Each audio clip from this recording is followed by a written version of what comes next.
Le premier véritable week-end du premier mois de l'année 2022, le week-end où l'Afrique unie se donne rendez-vous au pays des Lions indomptables, au pays du grand Roger Mila, au pays de Emmanuel Koundé, de Jérémy Ditap, Patrick Mboma, Rigobert Song, au pays des légendes, le pays du buteur fou, du roi du dribble, du quadruple ballon d'or africain, l'enfant de Nubelt, le désormais président de la FECAFOOT, la Fédération camerounaise de football, le pays de Samuel Eto'o-Fils. Un mois durant, les regards seront rivés, braqués, orientés vers Yaoundé, Limbe, Bafoussam, Garoua et Daloa, et bien sûr Douala, et bien sûr des vibrations, de l'émotion, des pleurs, de la joie. 24 nations, 24 sélections pour un trophée, un sac. La CAN, attendue, la CAN peut débuter avec toutes ces stars du ballon rond. Qui, pour séduire la belle, la convoitée Dame Coupe? Réponse au soir du 6 février sous la lune, c'est tellement les étoiles de Yaoundé. Mesdames, messieurs, comme on le dit chez nous, attrapez vos cœurs. Ça commence bientôt, la CAN, et on en parle tout à l'heure sur Radio Côte d'Ivoire. On a dit rien que de la CAN, le grand moment est arrivé, le ballon va rouler. Spécial CAN 2022, regard sur les 3 dernières poules, les gros plans sur le groupe des éléphants présents à Douala. Toute l'actualité de la CAN avec nos envoyés spéciaux, la préparation, l'ambiance, les dispositions sécuritaires dans ce VDS. Et puis les supporters ivoiriens très attendus au Cameroun, combien seront-ils, à quand le départ, quel apport à l'équipe nationale? Le président du CNSE, Adonis Kwadio, sera notre invité dans ce VDS. VDS micro-présentation, Brice Kwasi. Collaboration, c'est bien sûr nos stagiaires qui sont là, Do Kwame et Dambélé Noussa. Technique, c'est la fête de Yodo Gafolo. Il est bien présent, Moroubane, bonsoir. Bonsoir, Brice Kwasi. Allez, direction le Cameroun. Douala, au Cameroun, pour savoir ce qui se passe du côté de Douala, où les éléphants de Côte d'Ivoire ont pris leur quartier. Nous sommes avec Rach Nguessan. Bonsoir, Rach. Bonsoir Brice, bonsoir Morou, bonsoir Adonis, bonsoir tout le monde. Allez, bonsoir, heureux de vous retrouver en attendant l'arrivée évidemment d'Adonis, le président du CNSE, qui nous parlera du CNSE. Vous, depuis 48 heures désormais du côté de Douala, les éléphants sont arrivés. Est-ce qu'on peut avoir l'actualité de nos pachidèmes au niveau de la préparation, disons moins de 48 heures désormais du top départ de cette compétition? Bon, pour le moment, ce que je peux dire, dites à Adonis que les éléphants sont un peu orphelins, ils n'ont pas de chaleur autour d'eux, donc on attend vivement l'arrivée des supporters. Dans un premier temps, il est question aussi de savoir qu'un village CAN a été confectionné ici, aux couleurs de la Côte d'Ivoire, mais ce n'est pas les villages CAN connus de tous par Adonis, où il y a plusieurs stands pour permettre aux mets ivoiriens de se faire vendre également. Mais c'est un petit village chic, ça fait beau, mais je me demande si ça pourrait, en cas de victoire des éléphants, pourrait accueillir tout le monde. Plusieurs initiatives de ce monsieur est louable. On attend l'arrivée d'Adonis son groupe pour pouvoir peut-être créer d'autres animations. L'animation autour des éléphants, on en a besoin. Les éléphants, dans la situation de Covid, sont carrément coupés du reste du monde. Ce jour, il y a eu un vrai entraînement très assidu avec tout ce monde-là. Hier, on l'a dit, la nouvelle a été encore confirmée. Il n'y a pas de bobo, il n'y a pas de Covid et autres nouvelles à tout ce monde. Maintenant, il est en train de chercher son équipe. Le seul problème de Baumel, et là, je vous le dis, c'est qu'il n'a pas une équipe réelle dans sa tête. Ça me gêne personnellement. Parce qu'on ne peut pas faire tout un parcours, arriver aujourd'hui au stade de la phase finale de la CAN et chercher encore à remédier, à colmater. Ça, c'est gênant.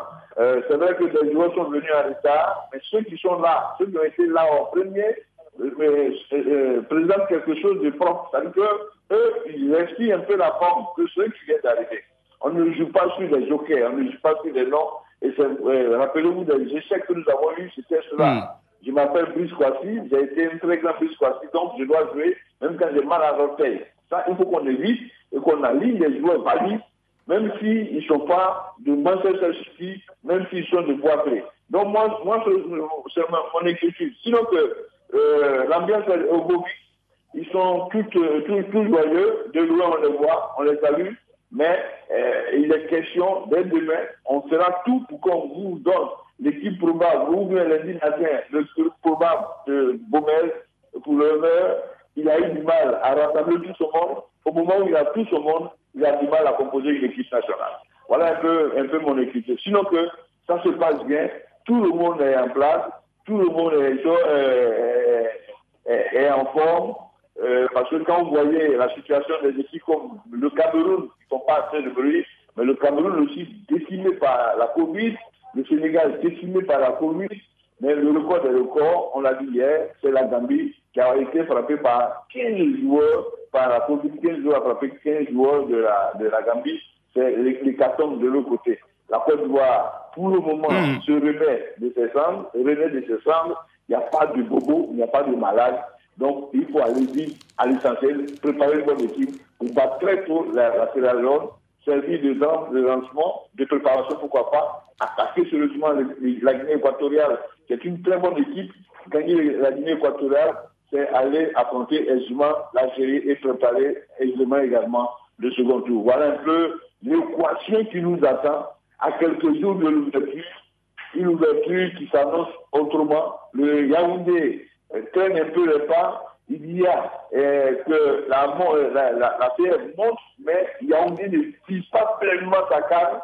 Et on se pose un peu la question de savoir qu'est-ce qui va se passer. On a une équipe qui part très tôt demain matin pour Yaoundé, mais je vous assure, c'est pas tout la grande qu'on appelle ambiance qui prévaut à Yaoundé.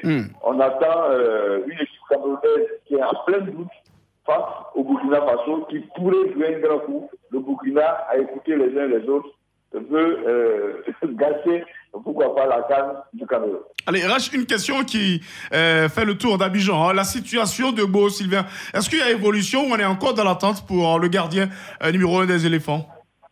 On est encore dans l'attente. On est encore dans la mesure où la décision qui devait être prise, qui pourrait nous arranger, c'est que le joueur devait être suspendu avec une durée un peu minimisée, vu un peu à la baisse, mais on a commis la bêtise. Si ça marche, ça serait bon. Si ça ne marche pas, c'est une grosse bêtise. L'appel, et vous savez, en droit, quand il y a l'appel, il y a aussi des conséquences à prendre. Qu'est-ce que l'appel va donner? Si l'appel blanchit notre gardien, il n'y a pas de problème. Mais si l'appel traîne encore d'autres effets, c'est qu'il va être carrément détruit, ce garçon. Mais à l'analyse, Bobo, dans sa consommation de cette substance-là, ce n'est pas aujourd'hui qu'il a commencé, il y a longtemps qu'il le fait pour garder une certaine forme. On nous parle même depuis TP Mazembe. Bon, il y a des trucs à aller voir, on met tout ça au conditionnel. Mais si c'est depuis TP Mazembe, regardez un peu la traversée de Bobo jusqu'à 2021. Si on veut tout remonter, la Côte d'Ivoire perdrait beaucoup de choses. Voilà. Donc il faudrait vraiment relativiser, on attend, il faut prier pour que on ait une sanction minima qui pourrait sauver l'enfant et sa carrière et même l'équipe nationale. Et une question de Mourou Bané qui est à côté là. Oui, Rach, bonsoir. Bonsoir Mourou. Donc à bien comprendre, c'est pas seulement des colliers pour les yeux. Vous dites? J'ai dit à bien comprendre ce que tu dis, c'est pas des colliers seulement pour les yeux. Non, c'est pas pour les yeux seulement.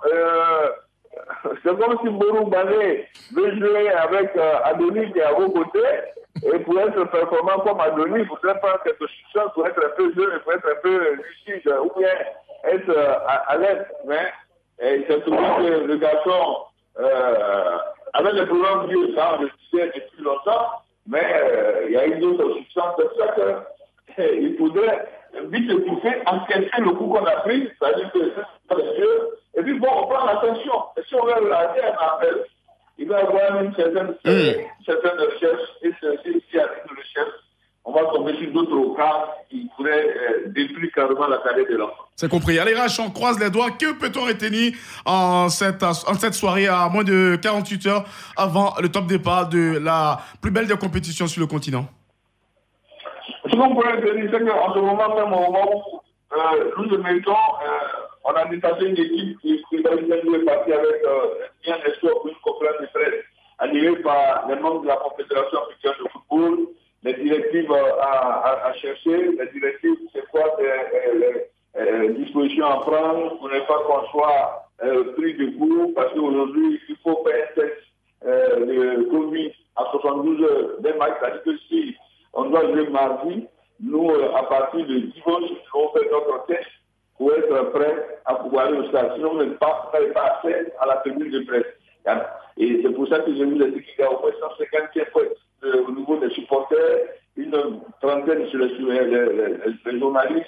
Donc, ce sont ces informations-là qui vont être données aux journalistes, parce qu'il est même pour aller à Yaoundé, il faut prendre encore des dispositions pour aller sur la cérémonie d'ouverture. Vraiment, c'est une canne qui est saccadée, une canne qui est aujourd'hui prise en otage par une Covid qui n'est pas du fait des Africains, mais des Européens. Mais aujourd'hui, nous subissons tous. Ok, merci bien. Rachid Gassan, il y a quelque chose d'autre avant de vous laisser bien sûr, puisque demain, il y a une équipe qui va, c'est tellement sur Yaoundé, et vous l'avez dit, vous nous enverrez également des éléments de la conférence de presse de la Confédération africaine de football. On dira bonne soirée du côté de Douala. Donc, bonne soirée et dites à Denis de venir avec moi. Allez, c'est compris. On échangera tout à l'heure avec Andoni Kwadio, le président du CNSE, qui est notre invité pour les dernières minutes de cette émission. Allez, Moroubane, comme quoi, cette canne, on l'a dit, particulière avec des éléphants de Côte d'Ivoire. On a parlé tout à l'heure du cas Bowo Sylvain qui inquiète. On est en train de réfléchir du côté des éléphants. Mais aussi, Rach l'a dit, toutes les équipes également, même les favoris que sont le Sénégal et un peu le Cameroun vivent pratiquement la même situation due à la crise sanitaire. D'ailleurs, en parlant des autres équipes, on va ensemble voir le groupe D, le groupe costaud avec l'Égypte, le Nigeria, le Soudan et la Guinée-Bissau. Et tout à l'heure, l'échange avec, je vais lui demander de l'autre côté. C'est bien sûr un groupe où on a déjà 2 anciens champions, on dira même 3, puisque le Soudan veut retrouver son passé glorieux. Et la Guinée-Bissau, c'est le petit novice dans cette poule-là. Égypte-Nigeria, c'est du costaud pour le Soudan et la Guinée-Bissau. Oui, je dirais que c'est du costaud pour cette équipe de la Guinée-Bissau parce que quand vous regardez la participation des pharaons d'Égypte, ils sont à leur 25e participation. Juste devant la Côte d'Ivoire. Juste devant la Côte d'Ivoire. Et puis le Nigeria, sa 19e participation. Ouais. Et déjà, l'Égypte, c'est l'équipe qui a le plus de titres, qui est l'équipe la plus titrée sur le continent. Et donc, qui ne va pas se laisser compter et qui ne va pas rester, je parle, dans les starting blocks de ce groupe-là. Donc, ils ont déjà, au travers de la gorge, leur humiliation et défaite de leur CAN organisée à domicile. À domicile, ils ont été éliminés par les Sud-Africains. Et donc, ils ne voudront pas se louper pour une deuxième CAN consécutive. Ils vont tout mettre en place pour pouvoir passer au moins la phase de poule et aller plus loin. Et vous avez aussi le Nigeria avec Victor Osimhen, son buteur. Qui sera absent. Le Nigeria a des absents. Victor Osimhen de Naples n'est pas venu. Igalo ne sera pas présent. Denis également ne sera pas présent. 3 absents quand même de taille pour le Nigeria. Ce sera 3 absents de taille. Mais il faut se dire que le Nigeria a à l'extérieur beaucoup de joueurs. Et donc, l'entraîneur va se faire fort de les remplacer rapidement en vue de faire peur aux adversaires. Donc, cette équipe du Nigeria, elle fera peur. Tant qu'elle est sur le terrain, il faudra toujours compter avec elle. Allez, je rappelle que le Nigeria est arrivé hier même du côté du Cameroun. Le Nigeria qui aura une forte communauté, c'est un pays voisin au Cameroun. Donc, c'est sûr qu'ils auront le soutien populaire. Oui. On entendra la fameuse chansonnette du Nigeria. Fin, on entendra ça dans les travées des différents stades du Cameroun. Soudan, Guinée-Bissau sont dans ce groupe. Et puis, match pour entamer, un match de finale pour débuter la compétition.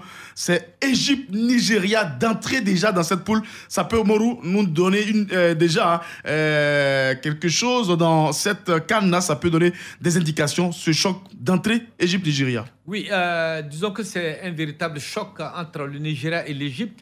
Et à l'issue de ce match, on pourra voir quelle équipe pourra prendre l'ascendant. Mais j'ose espérer. Et je pense que l'Égypte avec El Neni, avec Mo Salah, pourra quand même se sortir de ce duel-là. Mais ce sera un duel très, très épique qu'il faudra suivre de près.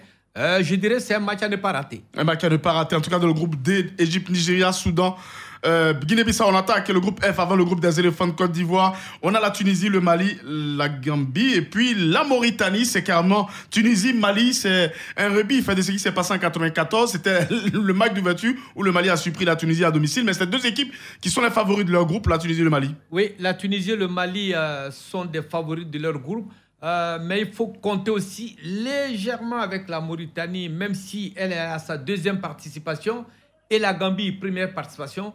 Le Mali est une équipe imprévisible. Le Mali surprend toujours les équipes maghrébines. Et le Mali, quel que soit XY, souvent le Mali arrive facilement à se défaire des équipes maghrébines à l'image de la Tunisie, à l'image du Maroc, à l'image même de l'Algérie et autres. Et donc, ce sera aussi là un choc pour l'équipe qui voudra certainement être leader de ce groupe-là afin d'avoir un match facile face au second lors du deuxième tour de cette CAN-là. À Tunisie, Mali également, match d'entame de compétition dans ce groupe F. Les deux favoris s'affrontent en attendant également les outsiders. Gambie, Mauritanie, nous avons Tchétchem et Galego qui connaît bien la CAN, ancien international, consultant aujourd'hui. Bonsoir Tchétchem. Bonsoir Brice, bonsoir à tous. Allez, heureux de vous retrouver en direct comme ça sur Radio Côte d'Ivoire pour parler de la compétition que vous aimez, cette CAN-là. Avant de parler du groupe des éléphants de Côte d'Ivoire, pour vous, on a parlé du groupe D avec l'Égypte, le Nigeria, du groupe F avec la Tunisie, le Mali, le Sénégal. Pour vous déjà, avant le groupe des éléphants de Côte d'Ivoire, quel adversaire, quelles sont les équipes, 3 équipes comme ça qui peuvent pour vous être vraiment faire figure de favoris dans cette CAN-là? Vous parlez de toutes les poules? De toute la poule, à l'exception de la poule des éléphants. Ben écoutez, le grand favori c'est l'Algérie, parce qu'il est détenteur du titre. Ensuite vient le Cameroun, parce que le Cameroun joue à domicile. L'avantage du terrain, l'avantage des supporters, d'avoir tous ces supporters avec soi. Et puis, on parlera également du Nigeria, de la grande équipe du Nigeria. Il y a également cette équipe d'Égypte. Mais pour moi, ce sont voilà un peu les favoris, si vous voulez. Allez, on va attaquer directement la poule E. C'est la dernière poule pour notre émission. La poule des éléphants de Côte d'Ivoire, Moroubane, avec l'Algérie, l'hyper favori, 34 matchs sans défaite, la Côte d'Ivoire. Et puis la Sierra Leone et la Guinée équatoriale, qui désormais devient l'une des habituées de cette compétition. Morou, ce groupe-là, c'est vraiment costume, on dira, de costaud pour l'Algérie. Oui, c'est un groupe costaud pour l'Algérie, mais il faut savoir que dans ce groupe, disons, l'épouvantail même dans ce groupe, c'est la Côte d'Ivoire pour l'Algérie. Parce que l'Algérie a 34 matchs sans défaite. L'Algérie a toutes les chances, avec ses individualités, de se succéder à elle-même. Mais la confrontation avec la Côte d'Ivoire est vraiment particulière. Parce qu'à ce jour, les deux équipes ont 22 participations, ont eu 22 confrontations. Et dans les 22 confrontations, chacune des équipes Côte d'Ivoire, Algérie, a 7 victoires, 8 matchs nuls. Ouais. Donc, 7 défaites pour chacun. Et tenez-vous bien, les deux équipes ont marqué aussi 26 buts chacun. Donc, ce sera la belle. Ce match-là de poule, ce sera vraiment la belle pour pouvoir départager ces deux équipes qui se tiennent. Mais avec l'entraîneur Belmadi, avec des joueurs comme Karim Mahrez, qui est tout feu, tout flamme en Angleterre, j'avoue que l'Algérie fait peur, mais sur le terrain, la Côte d'Ivoire saura montrer qu'elle est à respecter. Allez, bien sûr, Tchétchem, la Côte d'Ivoire face à l'Algérie, mais c'est bien, selon vous, vous qui êtes ancien joueur, vous qui êtes consultant, il est mieux de débuter par une équipe comme la Guinée équatoriale pour les éléphants? Oui, même s'il faut prendre tous avec beaucoup de pincettes, Brice Kouassi, il faut déjà remercier le tirage, parce que le fait de d'éviter déjà au premier match l'Algérie, c'est une grosse chance. Voilà, tout le monde sait que l'Algérie, c'est l'équipe favorite en ce moment. Et puis, donc, contre la Guinée équatoriale, oui, il faudra se battre pour gagner ce match d'abord. Il ne faut pas venir sur le terrain pour dire que c'est la Guinée équatoriale, c'est une équipe qu'on pourra battre facilement. Et puis, Brice, je vais vous faire remarquer que la Côte d'Ivoire n'a pas eu de match amical, vous le savez certainement. Ouais. Et ça va être difficile. Le problème Bowo, est-il résolu? Non, pas encore. Ouais. Donc, les 3 autres gardiens qui sont là, qui sont susceptibles de remplacer, n'ont pas encore joué de match amical avec la Côte d'Ivoire. Ils ne connaissent pas les défenseurs qui sont là, puisque Bowo a été titularisé depuis 2015. Voilà le gros problème auquel on est confronté. Et ça, il faudra faire avec. Bien sûr, il y a le match contre la Sierra Leone, mais celui qui va jouer, le gardien qui va remplacer Bowo, est-ce qu'il ne va pas trembler? Ça sera son gros premier match, Brice. Et là-dessus, je m'interroge parce que depuis le 17 décembre, les éléphants savent que Gomez sait qu'il ne peut disposer de ses joueurs qu'à partir du 3 janvier. Ouais. Voyez-vous? Mais quand même, ils se sont rendus en Arabie Saoudite, à Jeddah, pour cette préparation. Là, c'était inutile ce voyage, parce que et Morou Bano peut témoigner, diriger, c'est anticiper. Tout ce qu'ils sont allés faire en Arabie Saoudite ressemble à une balade. Ils sont pratiquement allés en villégiature et ça, moi, je ne suis pas d'accord avec. Ils savaient personnellement qu'ils n'allaient pas avoir la totalité de ces joueurs. Ils se retrouvent avec 10 joueurs à Jeddah. Bien sûr, ça profite pour aller à la Mecque. C'est une bonne chose. Mais ce n'est pas de ça qu'il s'agit. Il s'agit de la préparation des éléphants. Je pense que rester à Abidjan ici, s'entraîner à sol béni aurait été largement mieux. Maintenant, il faut jouer les 2 matchs contre la Guinée équatoriale et puis contre la Sierra Leone. Ils ne sont certes pas des foot de guerre, mais qui sont venus, ce sont des équipes qui sont venues batailler pour avoir le ticket du deuxième tour. C'est compris. Allez, c'est compliqué, mais on a Choyo, enfin, au bout de fil, et avec nous. Choyo du Bandé, on parle enfin de cette poule des éléphants de Côte d'Ivoire, avec l'hyper favori, l'Algérie. La Côte d'Ivoire qui débute face à la Guinée équatoriale. On sait tous que la préparation n'a pas été la préparation souhaitée. Est-ce qu'on a le droit de s'inquiéter avant ce match face à l'éclair de Guinée équatoriale, le Zalang national que vous connaissez bien? Oui, écoutez, on se pose des questions. On se pose des questions, s'inquiéter, c'est un peu trop fort, mais on se pose des questions. Quel sera l'état de forme de cette équipe de Côte d'Ivoire? On sait qu'elle n'a quasiment pas eu de préparation, elle n'a pas disputé du match de préparation. L'entraîneur, il n'a pas eu tout son monde. Le gardien de but, le titulaire, le numéro 1, est suspendu par la FIFA pour dopage. Des joueurs ont été atteints du Covid, ils ne sont pas préparés. Donc, franchement, c'est compliqué. C'est une situation compliquée. Maintenant, il faut faire avec. C'est maintenant à l'entraîneur de remobiliser sa troupe, de remotiver ces garçons. L'équipe de Côte d'Ivoire, dans une poule E, avec l'Algérie, la Guinée équatoriale, la Sierra Leone, franchement, je le dis, sur le papier, l'Algérie, les Fennecs d'Algérie et les éléphants de Côte d'Ivoire sont les favoris grandissimes. Mais vous savez, en football, il y a une seule réalité, c'est la réalité du terrain. Et puis quand on sait qu'aujourd'hui, des équipes comme la Guinée équatoriale, la Sierra Leone, c'est des équipes qui se sont décomplexées. On a vu la Guinée équatoriale battre la Tunisie. On a vu la Sierra Leone enregistrer un 4-4 incroyable face au Super Eagles du Nigeria. Donc il faut faire attention. Maintenant, ce qui importe, c'est l'entame de la compétition. Dans ce genre de tournoi, il ne faut pas rater l'entame. Les éléphants, ils vont commencer par la Guinée équatoriale. Il faut forcément prendre les 3 points, ensuite battre la Sierra Leone et maintenant aller négocier peut-être la première place avec l'Algérie. Mais déjà, il ne faut pas se louper dès le premier match. Ça va être compliqué. Alors, on va écouter quelques Ivoiriens interrogés par Inoussa Dembélé et Adou Kwame ce matin, avant de prendre votre dernière réaction, puisque tout à l'heure, juste après la pub, on échangera avec le président du CNSE, un groupe également très attendu à cette Coupe d'Afrique des Nations. Monsieur Jacques Haïssi, bon, je veux dire que d'abord la Coupe d'Afrique va se dérouler au Cameroun, elle est bienvenue, puisque c'est le dimanche prochain, elle est bienvenue, donc nous attendons pour voir. Mais il faut reconnaître que, comment on appelle là, il y a le Cameroun qui est favori, il y a l'Égypte aussi qui est favori. Tous les pays maghrébins sont favoris. La Côte d'Ivoire qui est un véritable outsider.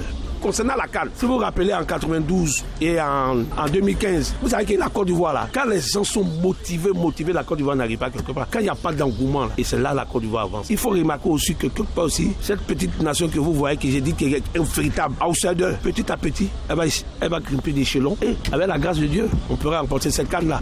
Prophète Moni Abidjan. Je trouve ça déjà bon. Je me suis déjà rassuré, puisque cette coupe est organisée au Cameroun, bientôt ça sera la Côte d'Ivoire en 2023. L'ambiance est toujours la même, parce que nous attendons le dimanche pour voir l'ouverture de cette CAN au Cameroun. Et à-dessus cela, maintenant, nous allons nous prononcer. Parce que la Côte d'Ivoire n'est pas n'importe qui. Nous avons rapporté cette fois-ci la Coupe d'Afrique. Donc nous sommes déjà motivés. C'est déjà acquis. Voilà pourquoi on ne parle pas trop, on ne dit pas, on est confiant.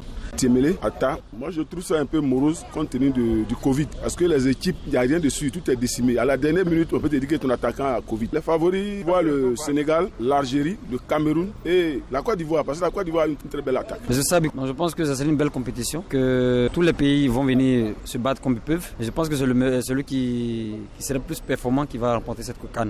Et je pense que les équipes sont déjà bien parties. Il y a la Côte d'Ivoire, l'Algérie. Puis je pense que le Sénégal aussi. Moi, c'est Romaric Chan Nemlin, ancien footballeur international. Pour une fois, les Africains sportifs et dirigeants se sont mis ensemble pour que cette coupe-là ait vraiment lieu à la date prévue au Cameroun. Selon moi, vous savez, la Côte d'Ivoire est une grande nation de football. Le Cameroun également. C'est vrai, l'Algérie est détenteur de la coupe, mais elle n'est pas favorite. Les deux équipes qui sont attendues au Cameroun lors de cette compétition, il y a la Côte d'Ivoire, des éléphants de Côte d'Ivoire, et il y a les Lions du Cameroun. Allez, donc la réaction des Ivoiriens. 1 minute, messieurs, on va faire le tour. On commence par Kéké. Mais sur quoi on doit miser pour aller le plus loin possible, pourquoi pas aller décrocher ce 3e trophée pour la Côte d'Ivoire? Kéké, 1 minute. Alors, si nous voulons gagner ce trophée, il faudra que Baumel maîtrise parfaitement son vestiaire. Il faudra créer un état d'esprit comme on l'a eu en 2015. Il ne faudra pas favoriser des gens qu'on appelle titulaires. Celui qui n'est pas en forme, il va dégager. Maintenant, le grand facteur X de cette compétition, ce sera la Covid. Prions Dieu pour ne pas que la veille de notre match, un ou deux joueurs soient pris par la Covid. Voilà, brief. Allez, je vais le demander sur quoi la Côte d'Ivoire doit jouer pour aller plus loin dans cette compétition et aller accéder à la finale et remporter le trophée. Non, écoutez, je pense que le danger qui guette la Côte d'Ivoire, c'est la Côte d'Ivoire, c'est son entraîneur. Dans ses choix, dans le choix de joueurs, dans sa façon de manager l'équipe, dans sa façon de remobiliser cette troupe-là, et sa façon aussi, dans son coaching, dans ses choix tactiques, etc., etc. Ce sont là, sinon ces joueurs-là, ils ont tous la qualité. Jérémy Boga, Sébastien Allaire, c'est des joueurs qui ont la qualité. Maintenant, tout va dépendre maintenant du management qui sera fait autour, comment les choix qui seront faits, parce que si c'est loupe dans ces choix, ça va être compliqué, comme ça a été le cas en novembre dernier à Douala, face aux Lions indomptables. Il s'est loupé d'entrer dans ses choix et on a vu le match a été compliqué. Lorsqu'il est revenu à la normale, on a vu une autre équipe des éléphants. Donc là, moi, mon inquiétude, c'est l'entraîneur. Il faut qu'il fasse de bons choix et puis tactiquement, il faut qu'il soit aussi présent parce que ce rendez-vous-là, c'est aussi le match des entraîneurs. Il faut des entraîneurs qui sont capables de déjouer des plans, capables de mettre en place des projets de jeu, capables de faire des bons coachings. Allez, Moroubane, pour terminer en 1 minute. C'est quoi on peut inspirer du côté des éléphants pour cette CAN? Oui, d'abord, il faut se débarrasser du complexe de supériorité. Les 2 premiers matchs contre la Sierra Leone et contre la Guinée équatoriale, j'avoue qu'on prend ces équipes-là pour des moins que rien. N'oublions pas que le 13 novembre dernier, déjà, la Guinée équatoriale a fait mordre la poussière à la Tunisie. Et ce n'est pas n'importe quelle équipe. Quand vous prenez aussi la Sierra Leone, elle était pratiquement 2e de son groupe L à l'arrière du Nigeria. Et Charles l'a rappelé, ils ont fait un scénario 4-4 avec le grand Nigeria. Et donc, nous pensons dans notre entendement que ce sont de petites équipes avec lesquelles on va aller s'entraîner et puis affronter l'Algérie qui est l'ogre même du groupe. Mais il faut se méfier. Les éléphants doivent prendre match par match et prendre avec considération toutes les équipes, qu'elles soient des cendrillons à leur 3e ou première participation. Il faut gagner ces matchs, c'est l'essentiel. 1-0, ça suffit à notre bonheur. Il ne faut pas avoir le complexe de supériorité. Allez, rendez-vous pour les éléphants le 12, le mercredi prochain, 19h, tapante, match à suivre en direct sur Radio Côte d'Ivoire. Ça sera face à la Guinée équatoriale, mais bien avant le top départ de la compétition, dimanche, face à face Cameroun-Burkina Faso. Dans quelques instants, on parle des supporters des éléphants qui vont faire le déplacement également avec le président Adonis Kouadio qui s'installe. Comme annoncé en titre, on a dit qu'on aura le patron des supporters ivoiriens, le président du CNSE, Adonis Kouadio, qui sera avec nous pour échanger, pour parler du CNSE. Le CNSE qui sera présent à cette CAN. C'est l'une des attractions, vous le savez, à chaque fois à la Coupe d'Afrique des Nations. Président Adonis, vous êtes impatient de regagner votre délégation et surtout de vous mettre en branle, vous mettre en route également pour Douala. Président, bonsoir et bienvenue une nouvelle fois dans les studios de Radio Côte d'Ivoire. Bonsoir Brice, bonsoir amis sportifs. Bonsoir tous les supporters des éléphants de Côte d'Ivoire. On échange avec vous pour parler évidemment, on parlait des éléphants tout à l'heure, on parle de l'équipe nationale, mais derrière l'équipe nationale, il y a un peuple, il y a une nation, il y a un drapeau. Et il y a le comité national de soutien aux éléphants de Côte d'Ivoire, le CNSE, qui finalement sera présent du côté de Douala. Président, vous serez présent avec vos membres, mais la délégation du CNSE, ça sera combien de membres et quelle organisation pour aller du côté de Douala pour cette CAN du côté du Cameroun? Déjà, je voudrais présenter mes vœux à tous les supporters des éléphants de Côte d'Ivoire et dire que la campagne sportive 2022 s'ouvre avec la fête du football au Cameroun. Le CNSE sera présent. Ce CNSE qui représente toute la population ivoirienne sera présent auprès de l'équipe nationale pour les pousser à être performants. Nous irons avec un commando de 50 personnes. Mais ces 50 personnes seront complétées par la diaspora ivoirienne au Cameroun. C'est une délégation d'environ 500 personnes qui se sont inscrites. Et nous leur demandons aux autres, avec l'appui de notre ambassade, que les autres Ivoiriens qui sont là complètent le contingent, sans oublier nos frères qui sont au Gabon et en Guinée équatoriale, qui ne sont pas loin du Cameroun, qui viendront appuyer ce commando. Ensuite, nous avons eu la chance d'avoir nos amis de la diaspora européenne. Ils m'ont transmis une liste de 1200. C'est le dossier, vous savez, aujourd'hui avec la pandémie, les transports sont difficiles. Les hôtels aussi à Douala sont difficiles. Mais nous avons déjà une liste de 1200. Donc c'est pour vous dire que nous aurons par match environ 2000 à 3000 Ivoiriens qui pousseront les éléphants à lever haut le drapeau ivoirien. Et donc le contingent, c'est vrai, c'est un commando de 50 personnes qui justement, en parlant de ce commando de 50 personnes, vous aurez souhaité avoir, comme d'habitude, 150, 200 ou même au minimum 100, mais là 50, est-ce que ces 50-là, pour vous, c'est quand même satisfaisant? On va s'en contenter. On aurait voulu avoir plus, parce que dans d'autres circonstances, on est allé à OIM, on était 120, on est allé en Guinée équatoriale, on était 100, on est allé en Afrique du Sud, on était 150. Donc pour le Cameroun, on aurait voulu être autour minimum 100. 100 au départ. Mais le ministre nous a promis qu'à chaque étape de l'évolution des éléphants, nous aurons un autre contingent qui viendra compléter celui qui sera déjà sur place. Donc nous espérons pouvoir pousser nos pachydermes à franchir le pas du premier tour afin que d'autres membres du CNSE actifs puissent venir compléter le contingent pour augmenter la troupe à déjà 100 et avec les frères de la diaspora pour pouvoir pousser nos frères, nos joueurs à être performants. On parle évidemment de ceux qui sont au Cameroun, de ceux qui viendront d'Europe, de ceux qui viendront des pays voisins, le Gabon, la Guinée équatoriale. On sait qu'il y a une bonne colonie d'Ivoiriens. On va un peu s'attarder sur les 50.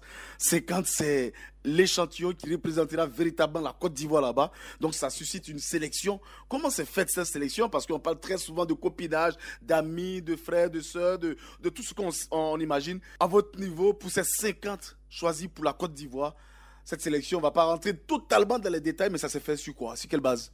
Non, au CNSE, il y a des principes clairs, très clairs. D'abord, c'est la charte de la bonne conduite. Donc, sur toute l'année, nous regardons la conduite des uns et des autres. Nous regardons les performances dans les stades et dans les entraînements, dans les sélections. À chaque fois que nous sortons, c'est pointé et on note les comportements. Donc, il y a tout un système interne de surveillance des uns et des autres. Et ces critères sont connus de tous. Et donc, c'est les meilleurs qui sont sélectionnés. Aujourd'hui, vous n'entendez plus les CNSE parce que ceux qui sont sélectionnés, les autres qui n'ont pas été sélectionnés savent que c'est des critères objectifs. C'est des critères objectifs. On a plus de 300 personnes enregistrées de façon concrète au niveau du CNSE. Et si dedans, il faut prendre 50, si les critères ne sont pas objectifs, mais alors, en ce moment-là, tout part en vrille. Donc, c'est des critères connus de tous. Et donc, là, c'est mis sur la table devant tout le monde. Et c'est à partir de là que les choix sont faits, à partir des classements. N'oublions pas aussi que nous avons le test médical. Voilà. Certains peuvent être performants. Et puis, on découvre lors de la visite médicale qu'il y a eu, la personne a quelques problèmes au niveau de la santé. Ceux-là, nous ne pouvons pas les envoyer parce qu'il faut préserver la santé. D'accord? Et donc, ce sont ces critères-là qui nous permettent de choisir plus ou moins objectivement les 50 commandos pour pouvoir représenter la Côte d'Ivoire. Président, autre sujet abordé pour cette délégation qui part, on le sait, Rach le disait, et nos envoyés spéciaux du côté de Douala le disent, il y a cette pandémie qui emmène tout le monde entier et qui n'épargne aucun pays, même les pays africains sont aujourd'hui maintenant en pleine croissance au niveau des cas positifs. Au niveau de votre délégation, comment vous jugulez cela quand on sait un peu le côté délicat au niveau médical avec la Covid? C'est des mesures strictes qui ont été prises du côté de Douala, de Yaoundé, de Bafoussam, de Lembe. Vous, sur place, avant de quitter Abidjan, c'est quoi cette délégation au niveau médical pour cette pandémie, la Covid-19? Le CNSE déjà a fait les premiers tests. D'abord, il faut savoir que tous les membres du CNSE ont reçu leur dose de vaccin. C'était la première des choses. Parce que tous les sportifs devaient être vaccinés selon le mot d'ordre du gouvernement. Le ministre nous a appelés, on a répercuté aux membres du CNSE, ils se sont fait tous vacciner. C'est la première condition. Ensuite, on leur a demandé de respecter ces mesures barrières. Et là, on vient de finir la visite médicale. J'ai eu le résultat. À partir de ce résultat, nous avons fait la sélection qui a été présentée. Et tous les membres, nous allons avec un médecin qui est en même temps le point focal des supporters au niveau sanitaire par rapport à la pandémie. Donc celui-là sera notre point focal avec la CAF, avec comme on appelle le COCAN, pour qu'on conjugue ensemble de la même voie au cas où un des nôtres est touché par le virus. Mais nous prenons toutes les dispositions nécessaires pour éviter justement d'être le vecteur de propagation de cette maladie. Voilà ce que nous pouvons dire là-dessus. À quand le départ et puis ça sera quoi le rôle du CNSE, l'organisation, lorsque sur place du côté de Douala? Au niveau de Douala, nous avons déjà un village de supporters ivoire, un village ivoire, qui va justement présenter la culture ivoirienne, la gastronomie ivoirienne et le savoir-faire ivoirien. Ensuite, dans ce village, il sera régulièrement animé par le CNSE, bien sûr, hein, avec de la musique zouglou, la musique propre au territoire ivoirien, la gastronomie propre à la Côte d'Ivoire, le tatiéké, voilà, et la loco, voilà, justement, il faut le faire découvrir partout où nous passons. Et puis, sur place ici, nous avons aussi des villages de fan zones où nous demandons aux Ivoiriens de converger vers là-bas à chaque fois que la Côte d'Ivoire jouera, mais en respectant surtout les mesures barrières et toutes les mesures qui seront mises en place justement pour sécuriser l'enceinte. Donc je vous demande de converger vers ces lieux. Le principal lieu qui est même organisé par le ministère, c'est le Palais des Sports de Treichville. Donc nous invitons tout le monde, voilà, à venir supporter les éléphants, chacun dans sa ville, parce que dans toutes les grandes villes de la Côte d'Ivoire, il y aura des fan zones, et donc on converge là-bas pour supporter, mais en respectant bien sûr les mesures barrières, parce qu'il ne faudrait pas que le sport soit le vecteur de la propagation de cette maladie. Allez, Président, justement, les commodités au niveau du logement, de la nourriture, vous l'avez parlé de ce village ivoire du côté de Douala. Est-ce que tout est fait prêt pour recevoir les supporters ivoiriens qui vont quitter Abidjan, mais ceux qui viendront des pays limitrophes du Cameroun, sans oublier ceux qui viendront au niveau de la diaspora? On les voit très souvent lorsque nous sommes à la CAN. Oui, tout est fait prêt. Les réservations ont été faites, toutes les dispositions ont été prises. À cela, il faudrait remercier notre ambassadeur et tous les agents de l'ambassade qui ont pris toutes les dispositions nécessaires en tenant compte justement des exigences qu'on avait. Et aujourd'hui, je peux vous rassurer, nous sommes prêts à atterrir sur le sol camerounais et j'allais dire à prendre possession des lieux.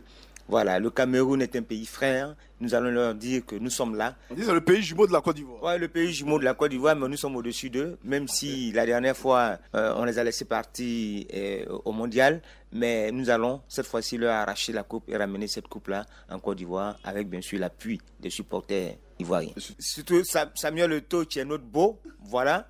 Il ne va pas quand même salir ses beaux. Voilà, on a en Afrique.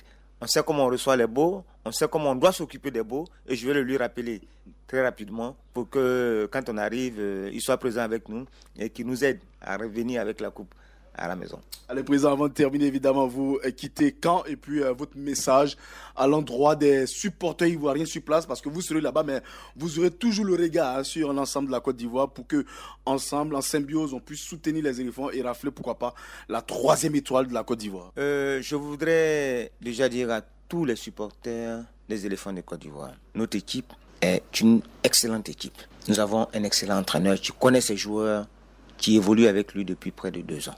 Ayons confiance à l'équipe. Ayons confiance à l'équipe technique qui l'encadre. Et en tant que supporters, jouons notre rôle de supporters. Que chacun reste dans son rôle. Nous serons là-bas pour vous représenter. Nous allons les pousser à être performants. Ici, nous comptons sur vous pour rallier les zones de supporters. Nous comptons sur vous pour que chacun, dans sa religion, prie pour la cohésion de l'équipe, prie pour que les éléphants soient performants à chaque match et qu'ils avancent petit à petit jusqu'à la finale, jusqu'à ce qu'ils nous rapportent ce trophée qui apportera de la gloire et du prestige à notre pays, mais surtout de la fierté et de la joie à nos autres supporters des éléphants de Côte d'Ivoire. Je reviens pour dire que tout ceci doit se faire dans la discipline, dans l'ordre et dans le respect des mesures prises par rapport à la pandémie.